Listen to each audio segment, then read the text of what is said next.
पत्नीची निर्गुण हत्या. अकोला जिल्ह्यात पतीकडून पत्नीची निर्गुण हत्या. अकोला हादरलं. पतीकडूनच पत्नीची हत्या.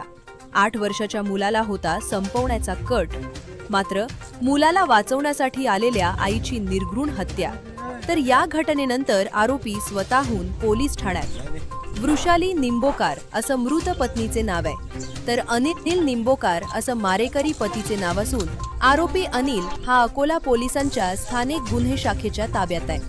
त्याच्या सुमारास यावलखेड येथील अनिल निंबोकार हा घरात मुलाला मारत असल्याचे दिसताच पत्नी वृषाली ही मध्ये आली आणि त्यानंतर पतीचा राग अनावर झाला आणि त्यानं धारदार चाकूनं तिच्या पोटात वार करत तिला गंभीर जखमी केलं.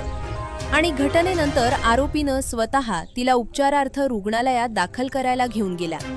मात्र डॉक्टरांनी तिला मृत घोषित केलं आणि त्यानंतर आरोपी स्वतः पोलिसांसमोर हजर झाला. तर या घटनेनंतर दोन्ही मुलांचं आई वडिलांचे छत्र हरवले.